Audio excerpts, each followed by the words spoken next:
This particular hour, segment of the hour of our interview, this is when we start going live. And well, not live, but we start recording it so that you can go to our YouTube page, ladies and gentlemen, and actually watch or rewatch or share this particular interview. And I think it's going to be a very poignant interview in terms of time and space. Uh, Your Honor, you have a responsibility for the good people of the Commonwealth, but specifically for the city of Hopewell. And I want to ask you tonight, what do you believe are the conservative values of the general population of the Commonwealth, but specifically, what are the conservative values of the good people of Hopewell? Well, the values of the most Hopewellians who are of the term after term. We believe the government needs to be as far away from our life as possible. They don't belong in our front yard. They don't belong on our doorstep, and they surely don't belong in our house. They need to stay out on the street where they belong. We believe the government needs to be physically responsible, doing the things the government is meant to do, and stop taking money from our pockets to give to people who are too lazy to work, who won't get off and do what has to be done, to grab their bootstraps and pull themselves back up. That's not saying we don't believe in charity, because we do, but we believe you have to help yourself before you get help. We believe if you come to our nation, our commonwealth, our city, come here the right way legally. If you are illegal, you don't belong here. You don't belong to be tapping our resources. You don't belong in our schools.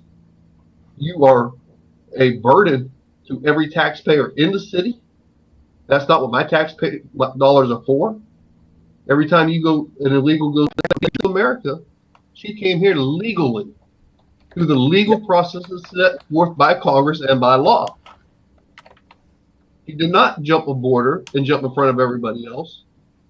She came here the right process, got a green card, but now she resides back in Germany. And my daughter actually goes to Radford University because she's an American citizen. So that's the right process to do something.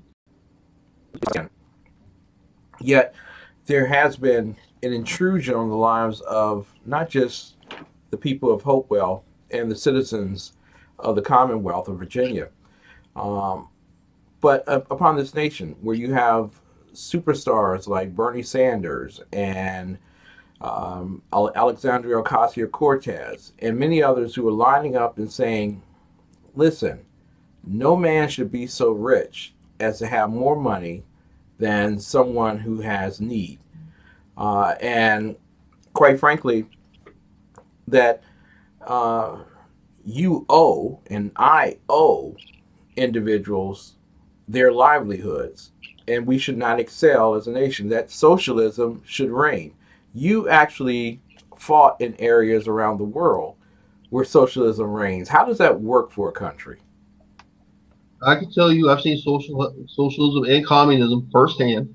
Yeah. I was deployed to Bosnia.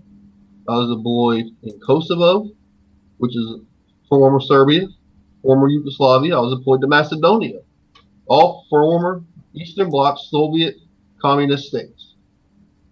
Those countries, not to kind of, as Donald Trump said about third world countries, is a pretty accurate statement. They are actually, I can use the same words, but they are terrible countries and places to live. They have economies, they've been completely crushed. We're going to be a third world worthless country. Firsthand. Problem. Don't turn to capitalism where individuals have to invest and create jobs, but turn to your fellow man and take from his wallet. How come that well?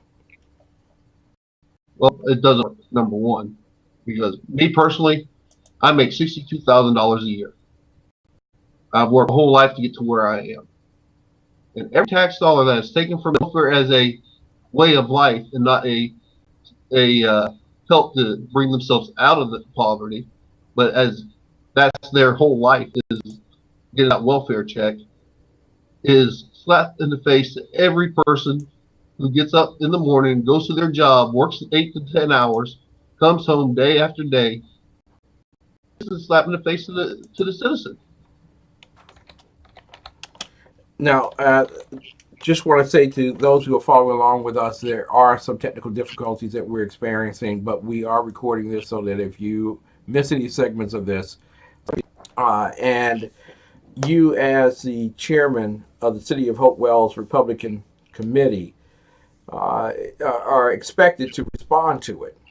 And let me start by saying it is irreparably disturbing that the governor of your Commonwealth, while Donald Trump, President of the United States in 1986, was receiving the Freedom Medal for his service to blacks, minorities, women. In 1984, Governor Northam was blackface.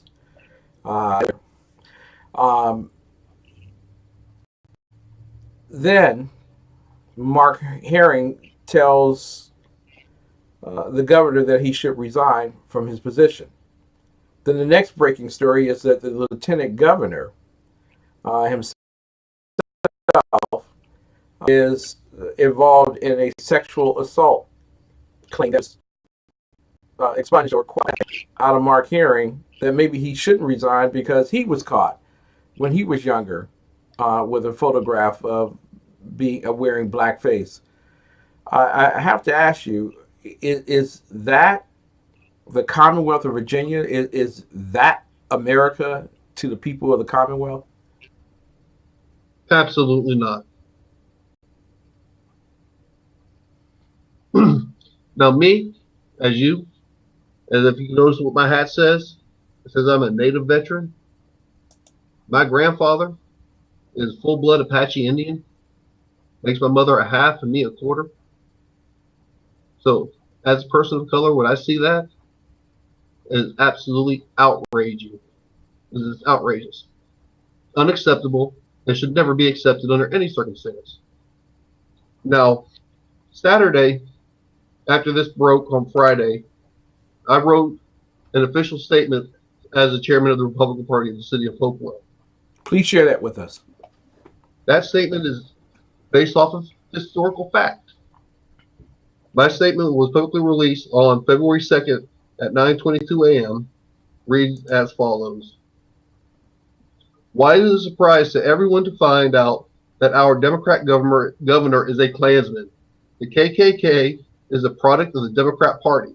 It has always been a product of the Democrat Party, and it shall always be a product of the Democrat Party. It is never a surprise to learn that a Democrat is a Klansman, because it is who they are. The governor needs to step down immediately. Exactly. I know the feeling. You come out, you're strongly against this. There are others who are strongly against this, but Governor Northam doesn't step down. Now we're finding out that there's a sexual assault claim against the lieutenant governor. And then Mark Herring, earlier this week, news comes out, he also did blackface. Now, do you find that their acts are so offensive that they should not hold their positions? And if so, when should they resign, and what happens after they do so? Okay, that's a very simple answer question. First of all, as I said in my statement, the answer to that is immediately. Not tomorrow, not next week, but now. And that goes for all three of them. Mm-hmm. Now, if we look back at Judge Kavanaugh, what was it the Democrats were saying about Judge Kavanaugh? His accuser must be believed. The Fairfax accuser, I haven't heard a single Democrat say she must be believed. Yes. If she said it, she must be true. Now, I could name dozens upon dozens of Democrats who said that about Kavanaugh during his confirmation hearings. But where are they now?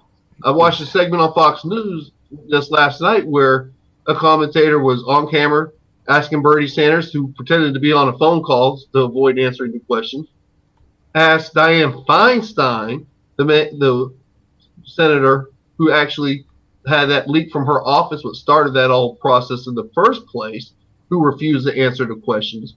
They went to Justin Killibrand and all these other senators that she must be believed because she said it against Kavanaugh, absolutely refused to say anything about Fairfax, the accuser. So yes, Fairfax should resign as well. Now, but let's start with the governor. Northam resigns, automatically promotes Fairfax, the lieutenant governor, to governor. Now, for us to replace the lieutenant governor in Virginia, we have to have a special election. And there's no time for that to happen. Mm-hmm. So, Fairfax has to resign because he's facing sexual assault charges. He says it's consensual. She says it's rape. So, Fairfax is going to go. Mm-hmm. Then we have our good friend, Mr. Herring, the AG, advanced up to the governor's seat, being third in succession. Again, we don't have time for a special election for the lieutenant governor's seat or the AG seat. And since Mr. Herring was blackface and spit in the face of every American, white, black, blue, green, or purple, I don't care what color you are, he spit in your face, so he's going to have to go. So, here's the good news. You know who's fourth in line? Who's that? The Speaker of the House of Delegates, the Honorable Kirk Cox from right here, Colonial Heights, Virginia, just 5 minutes up the street from me, who's a close personal friend of mine on top of that. Awesome. And he is a conservative. He is a true, hard conservative. Now, has he done some things in the past I could have wanted to choke him over? Sure he has. You show me a politician who has it, I'll show you somebody. You never agree with a politician unless you're a politician yourself. Exactly. But Kirk is a great leader. And by the end of the month, it's feasible Kirk Cox, current Speaker of the House, will be the governor of the Commonwealth of Virginia. Now, there are lots of people who are watching around the world, and my heart goes out to Virginia because I know all of you great conservatives are out there, and my God, your punchline jokes on Jimmy Kimmel's, your punchline jokes on SNL. I spoke with Sharon Oster earlier this evening, and she stated that all the way down to Atlanta, people are asking her, are you all really that bad in Virginia? Is it safe in Virginia? I want to get your words in terms of that, Brandon. Is it safe in Virginia? Is it safe in Virginia? The Speaker, Speaker Cox, to the governor's seat, that is when it's become safe, and I'll tell you why. I'm not sure if your listeners, how they know, if your viewers know about Virginia. First of all, the electoral process in Virginia is monitored by what we call electoral boards across the Commonwealth. Every jurisdiction has one, to include the state, all the way down to every local community. And that consists of 3 members. The 2 member, whatever party holds a governor's chair, gets 2 members to the electoral board, and a party of opposition gets 1 member to the board. So currently we have a Democrat as governor. The Democrats get 2 members to the electoral board. Republicans get 1 member. Those members are nominated by the local party chairman, such as myself, and appointed by the circuit court judge of that jurisdiction. Now, if the Honorable Cox becomes Governor Cox, every electoral board in the Commonwealth will flip. Therefore, 1 Democrat will be removed from every board across the Commonwealth and replaced with a nominated member to be appointed by every Republican chairman in every district across the Commonwealth.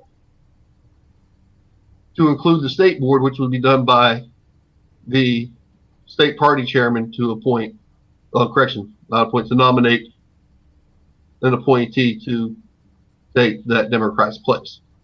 So the whole electoral process will then be now controlled by conservatives, where we do things the right way. Like here in Hopewell, I'm not sure if you are aware of the electoral problems we have in the city at the moment, but the 2 Democrat members are actually being prosecuted by Mark Herring, the Attorney General, a Democrat, prosecuting the two Democrat members for their actions during last year's election, where they tried to manipulate ballots illegally and other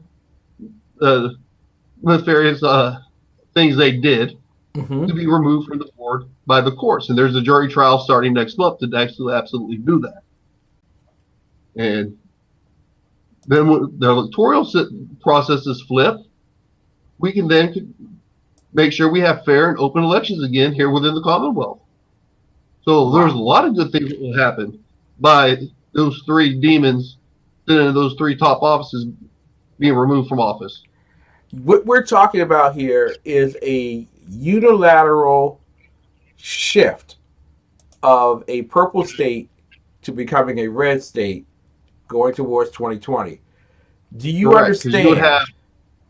Do you understand that you will trigger every progressive, liberal, Marxist, socialist in America if that were to happen by the end of this month?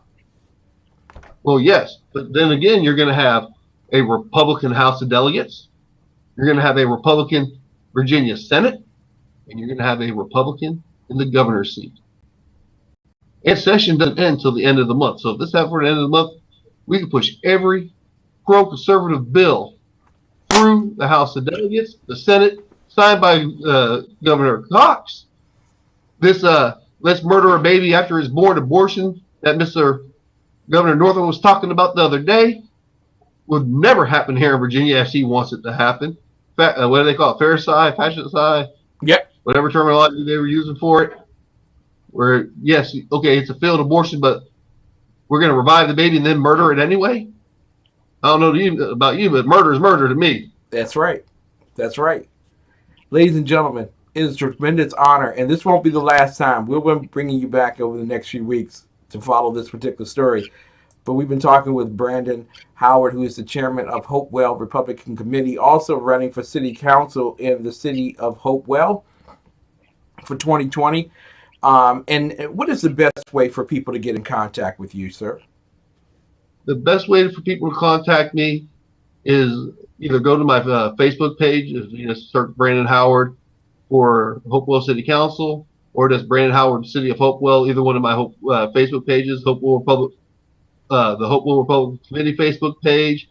You can email me at hrc.chairman@gmail.com. Awesome. I'm very easy to get a hold of. And you're very easy to talk to. Go take care of your cats, man. I'm telling you, you got some beautiful cats. I love those. Thank you, sir. God bless you. We look forward to you returning to the Exceptional Conservative Show live across the world. There is good news, ladies and gentlemen. Good news in the Commonwealth of Virginia. The Commonwealth might actually turn red by the end of the month. Winning. We'll be back.